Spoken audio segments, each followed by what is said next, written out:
Hello, once again, folks, to yet another episode of I Ruined It, the art series where I take some of your favorite childhood things and ruin them with a twist. In today's episode, we're going to be taking a Furby and we're going to be figuring something out. So, without further ado, let's see how it goes.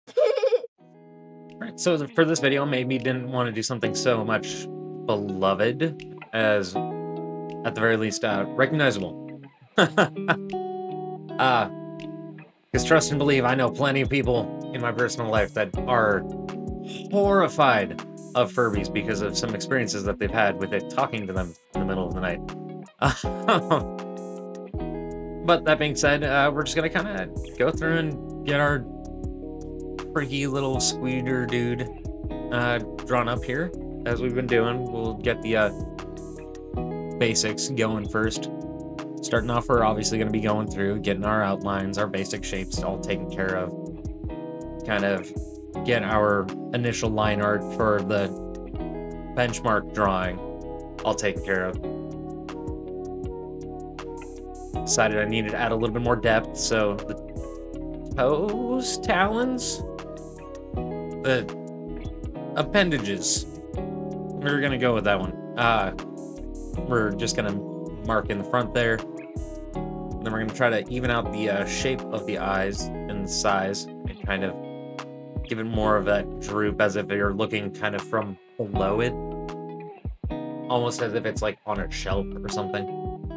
I will say I was kind of, as much as I had this reference up, it was more so for the markings because I do have a distinct memory of like laying on the floor of my grandma's house talking to a Furby for a not insignificant period of time. I'll tell you what, I personally, I had a lot of fun with Furby as a kid, but as time goes on, the internet seems to have a different story for what they felt about the Furby and its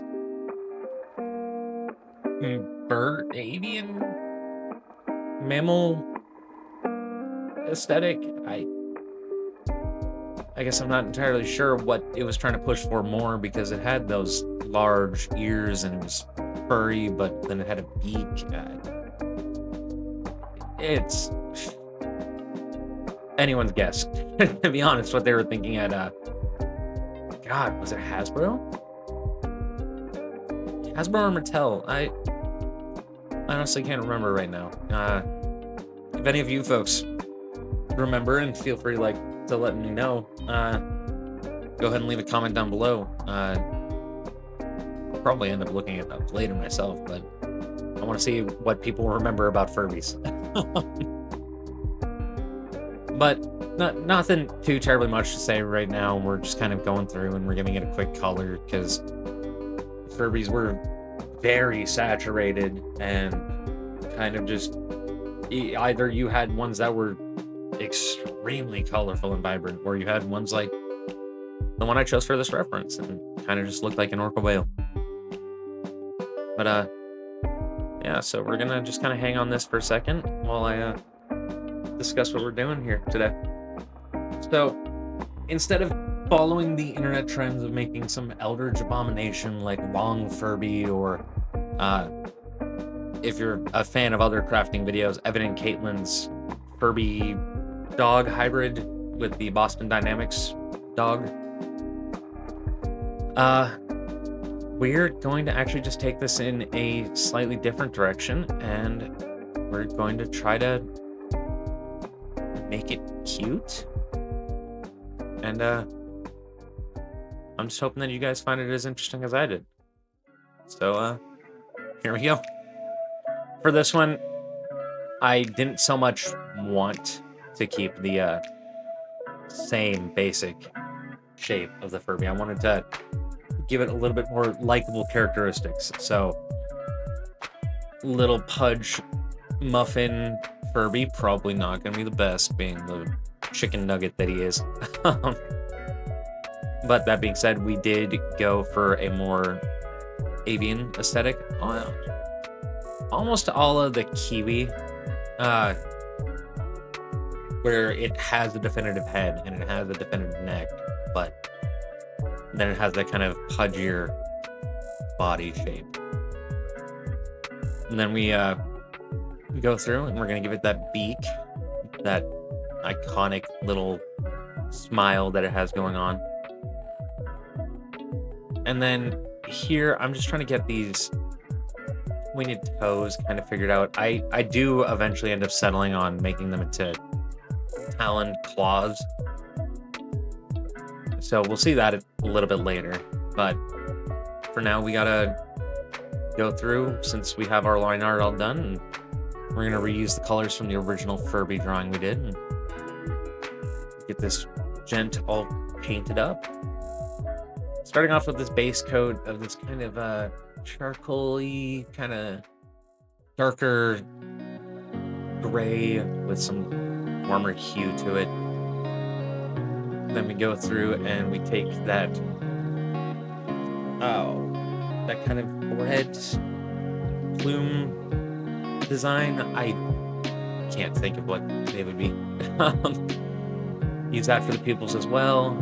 Go through, paint in the inner ear, and then right here, like I mentioned, is where we painted in those talons before going through, and we're just going to use that same color as the beak, kind of make it look a little weathered and dirty, almost as if it's made out of the same kind of material.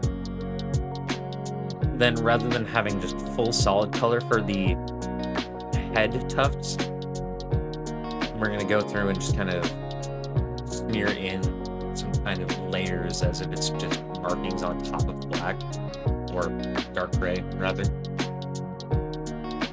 Then we're on to our highlights.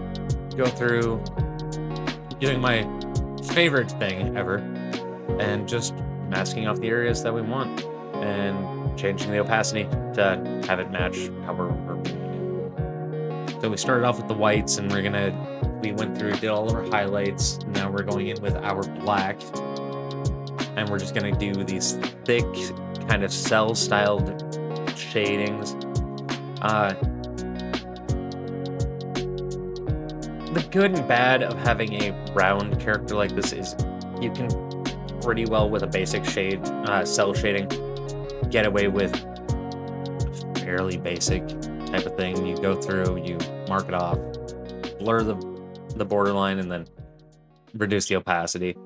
But it also doesn't lend itself much for detail, especially when you have a fairly white stomach.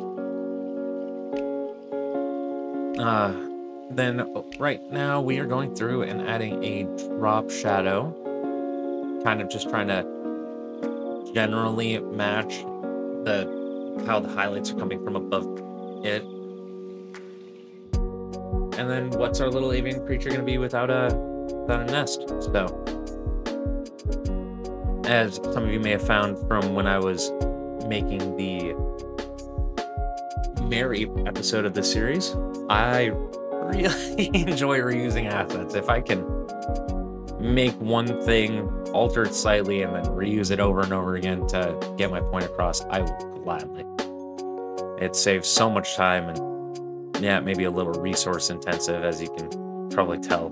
Despite being so overly sped up, it is kind of lagging behind. And it still just ends up turning out nice. You can change perspective and scale as you want. You can, like right there, I blurred that foreground as if to show that it's a little bit out of focus before adding that deepest brown for the base. Then we're gonna go in with our sky blue and our kind of foresty green that we tend to lean on. Add some clouds, and this is gonna be our Furby redesign done. I hope I didn't ruin it in a bad way for you guys, but I suppose that's gonna be all up to you. Tell me what you thought down below. Did I do a good job? Did I add it to the nightmare fuel of the Furby lore? If there's anything else you guys would like to see in a future one of these videos, also feel free to leave me a comment down below, and I'll do my best to get around to whatever it may be. Otherwise, folks, if you liked what you saw, hit the like button. If you'd like to stay up to date with any of these videos, hit subscribe, and don't forget to hit the notification bell as well. In the meantime, thank you so very much for watching, and bye.